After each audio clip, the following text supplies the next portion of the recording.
Part number 41, पेशकश मीरे कारवान। मज़ीद किताबों के लिए आप हमारे चैनल को सब्सक्राइब करें, लाइक करें और शेयर करें। मैंने बमला की तरफ देखा। उसके जब्त के बंधन टूट गए, आंखों में रुके हुए आंसू बह निकले और वो मुझसे लिपटकर हिचकियां भरने लगी। मैं भी अपने आंसू जब्त नहीं कर पाया था। मैंने बड़ी मुश्किल से बमला को अपने आप से अलग किया।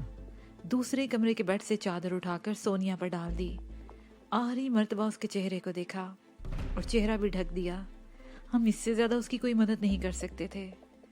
मैं बमला को लेकर कमरे से बाहर आ गया और जब हम सीढ़ियाँ उतर रहे थे तो सामने दूर से किसी गाड़ी की हेडलाइट्स रोशनियाँ चमकती हुई नजर आईं। वो गाड़ी इसी तरफ आ रही थी। मैंने बमला का हाथ पकड़ लिया और तेजी से सीढ़ियाँ उतरने लगा।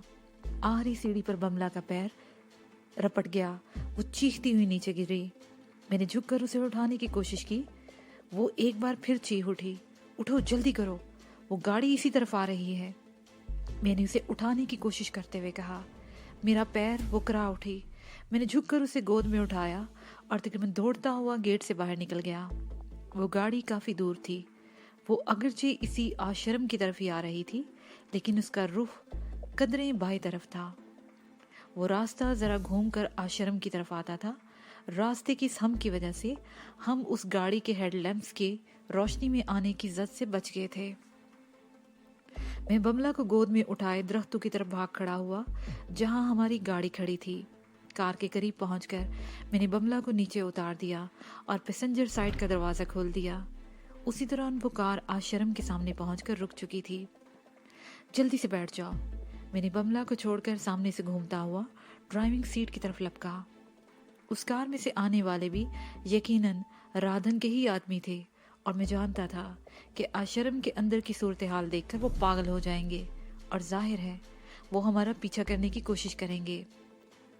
बमला बमुश्किल कार में बैठ सकी थी। उसने दरवाज़ा ज़ोर से बंद किया था, जिसकी आवाज़ सन्नाटे में दूर तक गूंजी थी। और फिर उसी वक्त आश्रम की तरफ से किसी के चीखने की आवाज़ सुनाई दी थी। उन्होंने गालबन दीवार की तरफ पड़ी हुई उस शख्स की लाश देख ली थी जो सबसे पहले मेरे हाथों मारा गया था। और फिर उसी वक्त आश्रम की तरफ से एक और चीखती हुई आवाज़ सुनाई दी। वो देखो, उस तरफ कोई गाड़ी खड़ी है। तुम अंदर जाओ, मैं इस गाड़ी को देखता हूँ। ये दूसरी आवाज़ थी। वो शख्स हमारी तरफ दौड़ा। मैंने इंजन स्टार्ट कर दिया और कार को एक ज़ोरदार झटके से आगे बढ़ा दिया। वो शख्स हमारी तरफ दौड़ रहा था। फासला तकरीबन 100 गज के करीब था। मैंने कार को तेज़ी से दाएं तरफ घुमा दिया और एक्सीलेटर पर कार का दबाव बढ़ाता चला गया। उसी लम्हे फिजा फायर की आवाज़ से गूंज उठी। पहली गोली कार की पिछली विंडशील्ड के एक कोने में लगी और शीशे में सुराख करती हुई खिड़की से निकल गई। मैं दरख्तों की आड़ की रफ्तार बढ़ाता चला गया। इसके बाद एक दो और फायर हुए थे, लेकिन कोई गोली हमारी कार तक नहीं पहुंच सकती थी। कार दरख्तों से निकलकर सड़क पर आ गई। मैंने उसे बाएं तरफ घुमा दिया और उसकी रफ्तार बढ़ाता चला गया। आधे घंटे बाद हमारी कार शहर से बाहर जाने वाली सड़क पर दौड़ रही थी। रात के 11:30 बज रहे थे। सड़क पर सन्नाटा था। उस वक्त उस सड़क पर ट्रैफिक का सवाल ही पैदा नहीं होता था। ये पुख्ता सड़क थी। मैं तेज रफ्तारी से कार दौड़ाता रहा। हमने इस आश्रम या राधन बदमाश के अड्डे से 4 आदमी को मौत के घाट उतारा था। 5वीं लाश सोनिया की थी।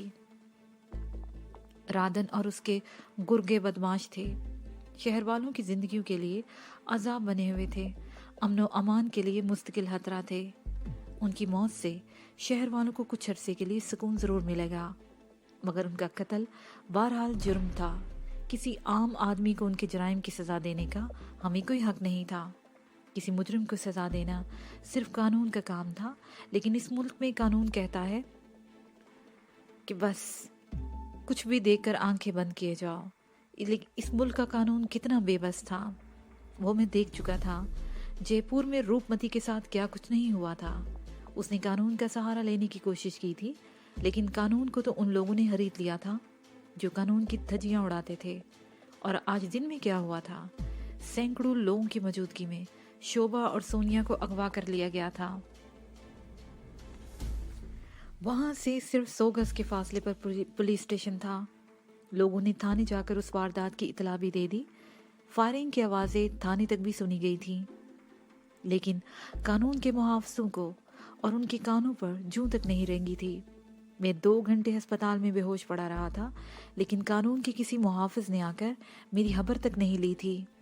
बाद में भी किसी ने मुझसे ये पूछने की कोशिश नहीं की थी कि सोनिया और शोभा को अगवा करने वाले लोग कौन थे। कोई बड़ा जुर्म कानून के रखवालों के ताउन के बगैर नहीं हो सकता। देशमुख ने भी ये वारदात करने से पहले कानून की आंखों पर पट्टी बांध दी थी और मुहाफिजों के हाथों दौलत की जंजीर के कानून के मुहाफिजों के हाथ दौलत की जंजीर से बांध दिए थे। मैंने खुद उन लोगों का सुराग लगाया था। मैं पुलिस के पास जाता भी तो राधन और उसके आदमी का वो कुछ ना बिगड़ता। वो बदमाश आदमी था, ताकतवर था। पुलिस वाले भी उसकी ताकत से हाइफ थे। अगर ऐसा ना होता तो वो गेस्ट हाउसेस वालों से भत्ता क्यों वसूल करता? लोगों के दिल में इसका खौफ क्यों होता? कानून के मुहाफिज उसके जराइम पर पर्दापोशी क्यों करते? अगर कानून के ये रखवाले फर्ज शनास और ईमानदार होते तो राधन बदमाश क्यों बनता? जराइम क्यों होते? राधन और उसके गुर्गे मारे गए थे।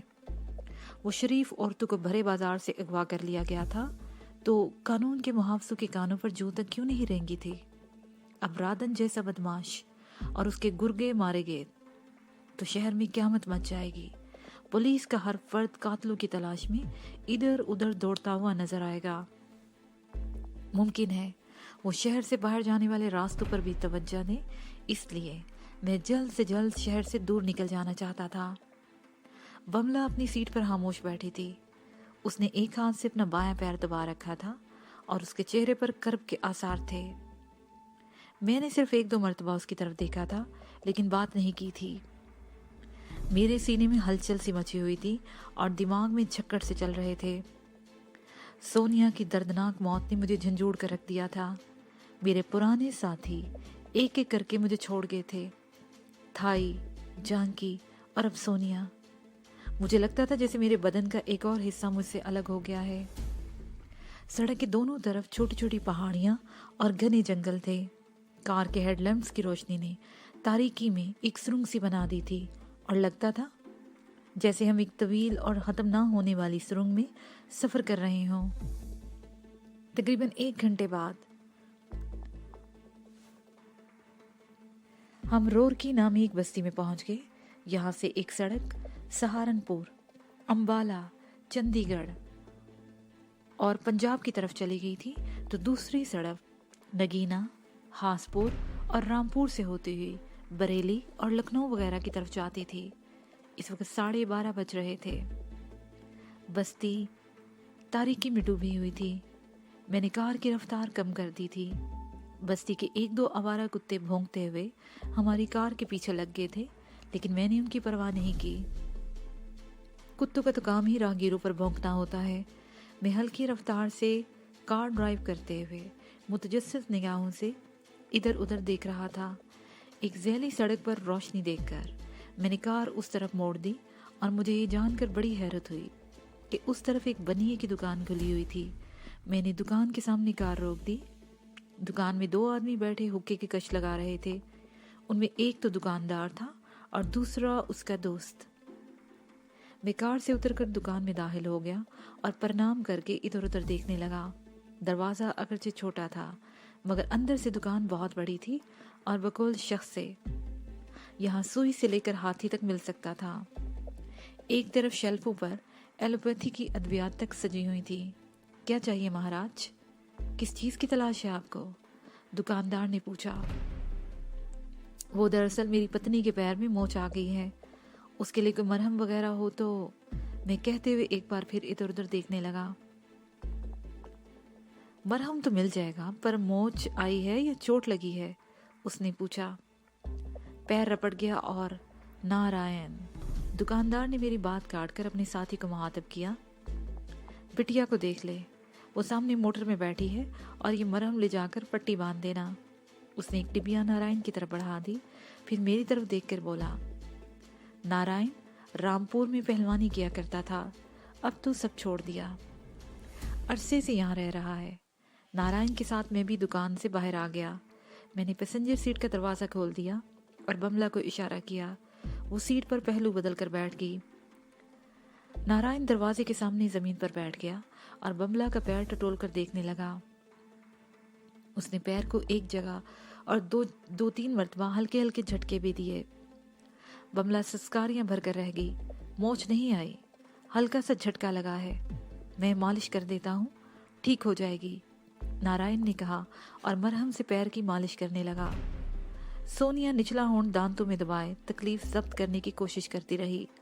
नारायण ने मालिश करके अपने कंधे पर पड़ा हुआ पटका उतारा और उसे मोड़कर पैर पर पट्टी बांध दी। सुबह इससे फिर से मालिश कर लेना बिटिया, ठीक हो जाएगी, उसने कहा। बमला ने डिबिया उससे ले ली और सीधी होकर बैठ गई। मैं नारायण के साथ दुकान में आ गया और एक बार फिर इधर उधर देखने लगा। एक तरफ मुझे कंबल भी तह दर तह रखे हुए नजर आए थे। ये आर्मी के नीलाम शुदा कंबल थे। मैंने 2 कंबल ले लिए। दुकानदार ने कंबलों के पैसे तो ले लिए, लेकिन मरहम के पैसे नहीं लिए। मुझे खुशी हुई कि ऐसे हमदर्द और नेक लोग भी मौजूद हैं जिन्हें अजनबियों से भी हमदर्दी होती है। श्रीमान जी, क्या मैं पूछ सकता हूँ आधी रात को इतना लंबा सफ़र? हम रामपुर से आ रहे हैं, मैंने कहा। रास्ते में गाड़ी खराब हो गई थी, जिसकी वजह से देर हो गई। हमें बहरहाल सुबह से पहले हरिद्वार पहुंचना है, इसलिए रात में भी सफ़र जारी रखे हुए हैं। लेकिन आप लोग इस वक्त दुकान क्यों खोले बैठे हैं, जबकि बस्ती के सब लोग गहरी नींद सो रहे हैं? रामपुर से आने वाली ट्रेन भी आज 4 घंटे लेट हो गई है, दुकान वाले ने जवाब दिया। और फिर उसकी बात उसे पता चला कि रोरकी एक छोटा सा रेलवे जंक्शन है। 8 बजे रामपुर से चंडीगढ़ जाने वाली ट्रेन यहाँ से गुजरती है। उसके बहन और बहनोई उस ट्रेन से आने वाले हैं और घर भी दुकान के पीछे है, इसलिए वो दुकान खोले बैठे हैं। उसके कहने के मुताबिक रेलवे स्टेशन वहाँ से तकरीबन 1 फरलांग आगे था और उस तरफ बाज़ दुकानें और एक आध होटल ज़रूर खुला होगा। मैंने बातों ही बातों में उनसे ये भी मालूम कर लिया था कि अल्मोड़ा जाने के 2 रास्ते हैं। एक तो नगीना शहर से पक्की सड़क है जो रामनगर शहर तक चली गई है। उसके आगे अल्मोड़ा जाने वाली सड़क अभी ज़ेर तमीर है, लेकिन ज़्यादा ट्रैफिक उसी तरफ से जाता है। दूसरा रास्ता इसी बस्ती से अल्मोड़ा की तरफ जाता है।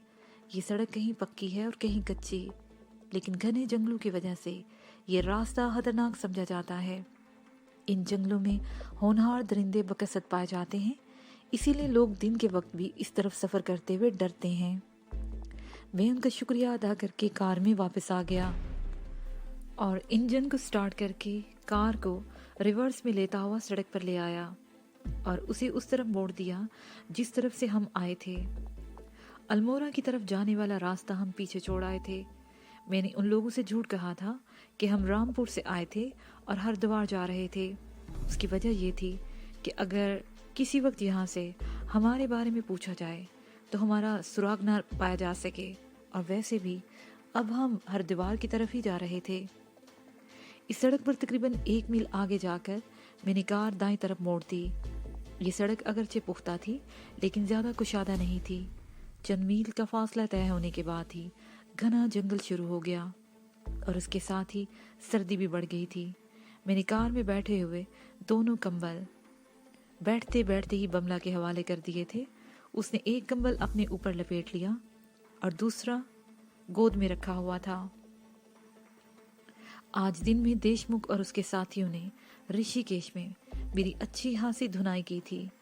फिर तवील सफ़र और आश्रम में राधन और उसके आदमियों से मारपीट। इस वक्त मेरे जिस्म का जोड़ जोड़ दुख रहा था। सर्दी की वजह से चोटों में तकलीफ शुरू हो गई थी, लेकिन मैं अपनी कुव्वते इरादी की वजह से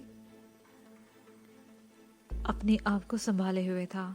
मुझे सीट पर बार बार पहलू बदलते देखकर बमला ने दूसरा कंबल खोलकर मेरे ऊपर डाल दिया। उसके साथ ही ये मशवरा भी दिया कि अगर रास्ते में कोई बस्ती आए तो हम 1-2 घंटा वहां रुक कर आराम कर लें। लेकिन मैंने उस वक्त तक आराम न करने की कसम खाई थी जब तक देशमुख की गर्दन न मरोड़ लें। हम उस जंगल में मीलों दूर आ चुके थे। अचानक कार का इंजन हिचकोले खाने लगा। मैं गियर बदल कर उसे संभालने की कोशिश करता रहा, मगर कामयाब न हो सका। कार की रफ्तार बदतदरीज कम होती चली गई और बिलाहिर वो रुक गई। इस कमबख्त को भी यही खराब होना था। मैंने दोनों हाथ स्टीयरिंग पर मारते हुए बड़बड़ाया। पेट्रोल तो खत्म नहीं हो गया, बमला ने कहा। बमला की बात सुनते ही मैं उछल पड़ा और मेरी नजरें बेख्तियार डैशबोर्ड की तरफ उठ गईं। फ्यूल बताने वाली सुई 0 पर रुकी हुई थी। जब हम ऋषिकेश से रवाना हुए थे तो रोशन लाल ने कार मेरे हवाले करते हुए बताया था कि उसने टैंक फुल कर दिया है। टैंक में कितने गैलन पेट्रोल आता था इसका मुझे कोई इल्म नहीं था, लेकिन हम शाम 6 बजे से सफ़र कर रहे थे। ऋषिकेश से हरिद्वार और फिर वहाँ से रोरकी, और रोरकी से इस जंगल में कमोबेश 50 मील का फासला तय हो चुका था। पेट्रोल का तो खत्म होना ही था। रास्ते में मुझे कहीं भी ख्याल नहीं आया था कि पेट्रोल खत्म भी हो सकता है। हरिद्वार में राधन को तलाश करने से पहले पेट्रोल डलवाया जा सकता था। बहरहाल ये हमारी खुशकिस्मती थी कि कार के डिक्की में 5-5 गैलन वाले 3 कैन रखे हुए थे। मैंने अपने कंधों पर से कंबल हटा दिया और इग्निशन में से ट्रंक निकालकर नीचे उतर आया कार का दरवाज़ा खोलते ही यह हवा का झोंका मेरे जिस्म से टकराया था और एक लम्हे को मैं कपकपा कर रह गया था। जंगल बहुत गुंजान था। सड़क के किनारे तक खुदरो पौधे और झाड़ियां फैली हुई थी। ऊपर दरख्तों की शाखें इस तरह आपस से मिली हुई थी कि आसमान पर चमकते हुए सितारे भी नजर नहीं आ रहे थे। मेरा ख्याल है कि यहाँ तो दिन के वक्त भी धूप जमीन तक नहीं पहुंचती होगी। हर तरफ गहरी तारीकी तारी थी।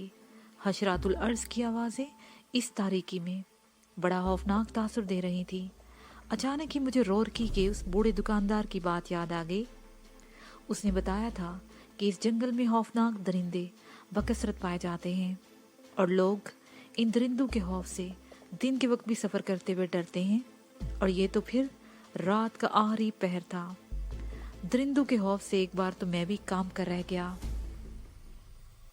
मैंने डिक्की खोलकर पहले पेट्रोल का एक कैन निकाला और टैंकी का ढकना खोलकर उसमें पेट्रोल उंडेल रहा था कि पत्तों और झाड़ियों की खड़खड़ाहट की आवाज़ें सुनकर उछल पड़ा।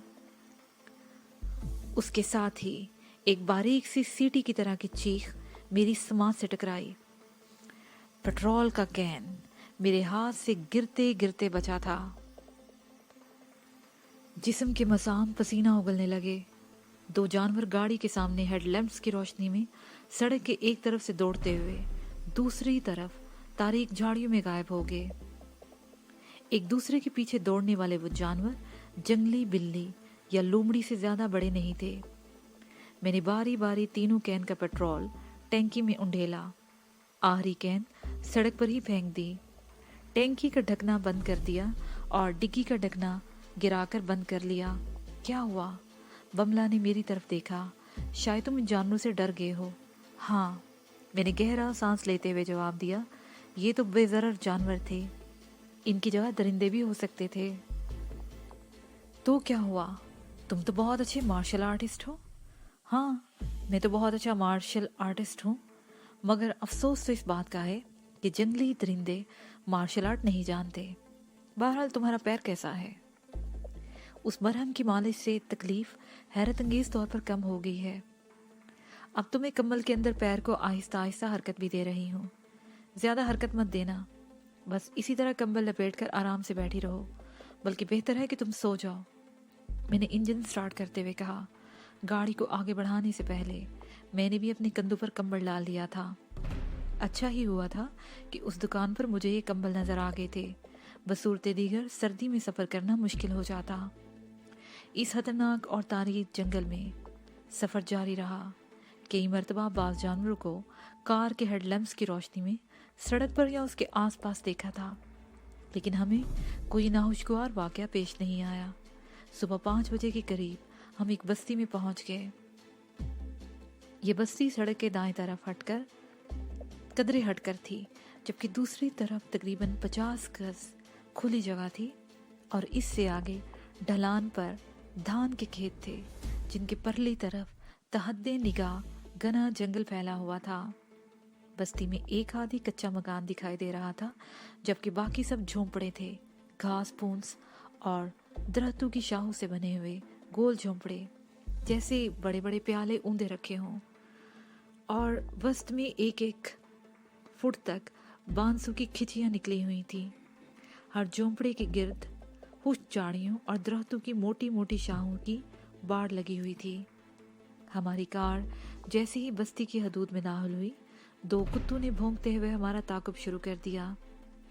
मैंने कार की रफ्तार पहले ही कम कर दी थी। बस्ती में सड़क की तरफ 2 झोंपड़ों में शायद दुकानें बनी हुई थी और दोनों झोंपड़ों के ऊपर कोका कोला के बोर्ड लगे हुए थे। इन्हीं में से मैंने ये अंदाज़ा लगा लिया कि ये दुकानें या ढाबे हैं। दोनों दुकानें खुली हुई थी। मैंने एक ढाबे के सामने कार रोक ली। कुत्ते भी हमारे पीछे रुक गए, कुछ देर भौंकते रहे और फिर वापस चले गए। ढाबे का मालिक एक उधेड़ उम्र आदमी था। उसने अभी अभी दुकान खोली थी और अपनी चीज़ें दुरुस्त करके हाथ से कार का दरवाज़ा खोलकर मैं नीचे उतर आया।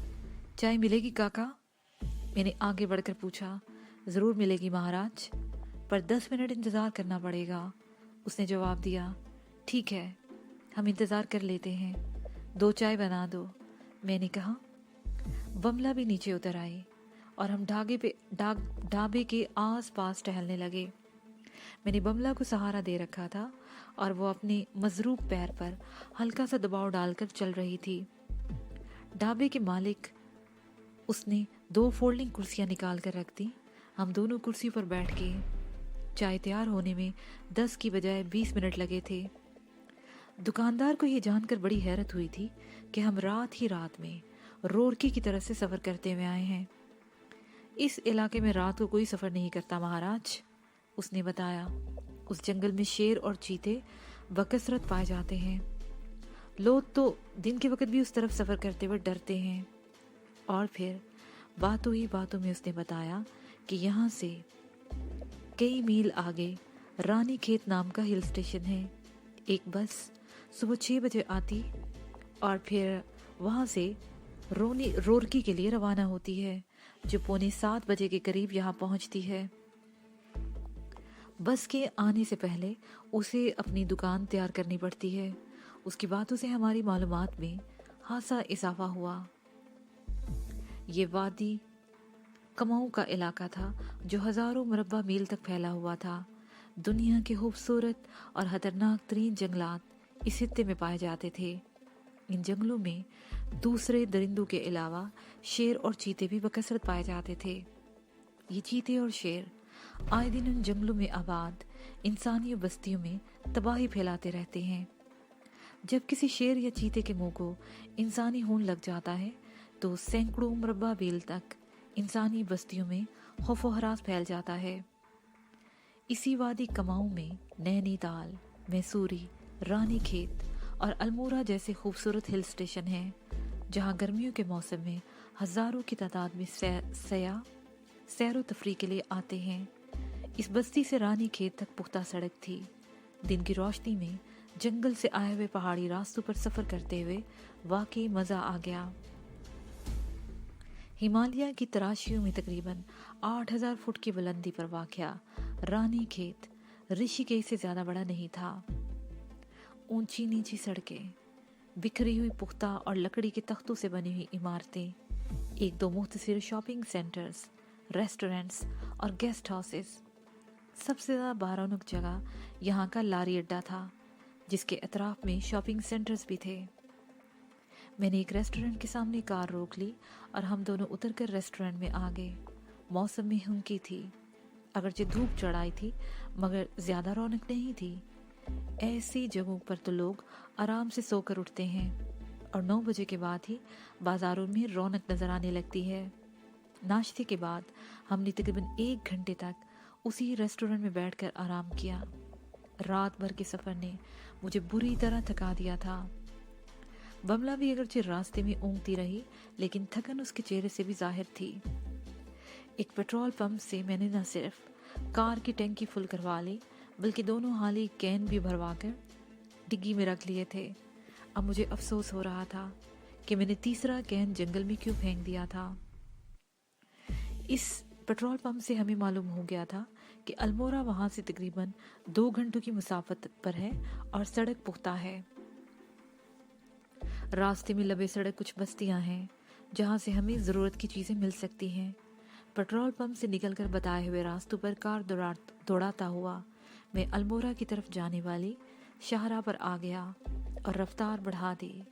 उस सड़क पर कोई माहिर ड्राइवर ही गाड़ी चला सकता था। मैं रूपमती का शुक्रगुजार था।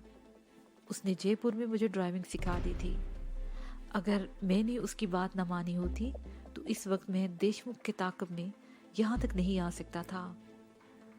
सड़क पर बास जगह अमूदी चट्टानें और दूसरी तरफ सैकड़ों फुट गहरे खड्ड थे। मोड़ ऐसे खतरनाक कि जरा सी गलती के तहत हम ऊपर पहुंच सकते थे। मैं रात भर का जागा हुआ था। दिमाग में धमाके हो रहे थे। मुसलसिल सीट पर बैठे रहने से कमर तख्ते की तरह अकड़ी हुई थी। अगर हम रानी खेत के रेस्टोरेंट में घंटा भर आराम न करते तो मेरे लिए गाड़ी चलाना मुश्किल हो जाता। मैं हल्की रफ्तार से और बहुत मोहतात होकर कार चला रहा था। इस तरह हमने ये फासला 2 के बजाय 2.5 घंटों में तय किया। अल्मोड़ा में दाखिल होते ही मैंने एक गेस्ट हाउस के सामने कार रोक ली। मेरा ख्याल था कि हम यहाँ चाय वगैरह पीकर ताज़ा दम होंगे और फिर देशमुख की तलाश में निकल खड़े होंगे। लेकिन बमला बज़िद थी कि हमें यहाँ चंद घंटे ज़रूर आराम करना चाहिए। और फिर यह हमारी खुशकिस्मती थी कि हमें एक कमरा भी मिल गया जो उस वक्त खाली हुआ था। बमला ने ठीक कहा था, मुझे आराम की अशद ज़रूरत थी।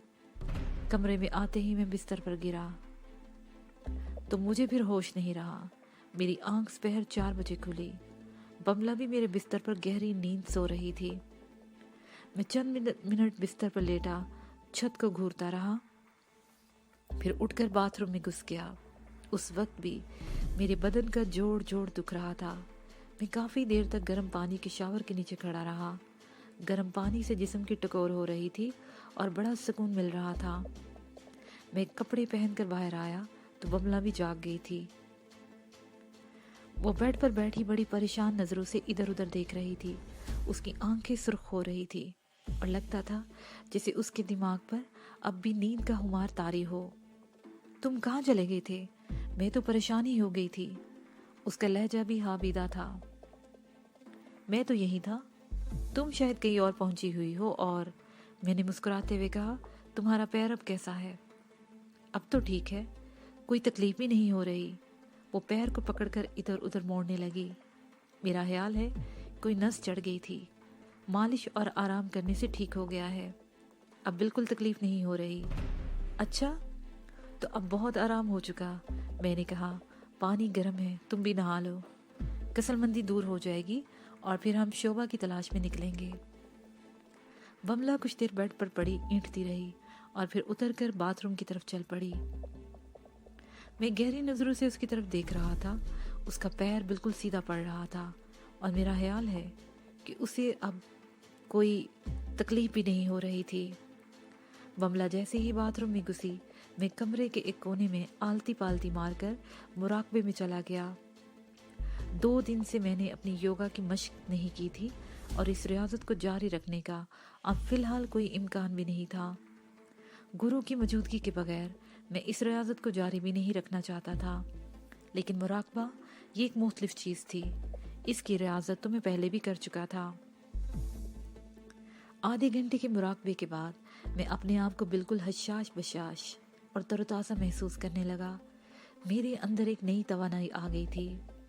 मुराकबे का यही तो कमाल है, थोड़ी सी रियाजत से ही इंसान के अंदर छुपी हुई तवानाइयाँ अंगड़ाइयाँ लेकर बेदार होने लगती हैं। बमला तैयार हो गई थी। वो भी ताज़ा खिले हुए गुलाब की तरह खिलती हुई लग रही थी। हम कमरे से निकलकर ड्राइंग रूम में आ गए। यहाँ हंसी रौनक थी।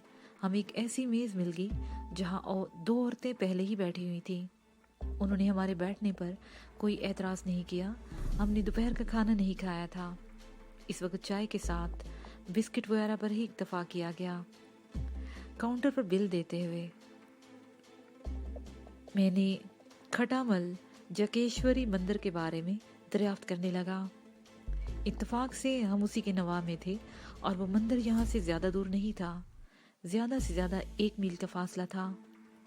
आधे मील तक गाड़ी ने हमारा साथ दिया, उससे आगे गाड़ी का रास्ता नहीं था। पहाड़ी के दामन में बहुत सारी गाड़ियाँ खड़ी थी। हमने भी एक तरफ गाड़ी खड़ी कर दी और दूसरे लोगों के साथ पैदल चलने लगे। तंग से रास्ते से गुजर कर पहाड़ी की दूसरी तरफ खटामिल जकेश्वरी का मंदिर था।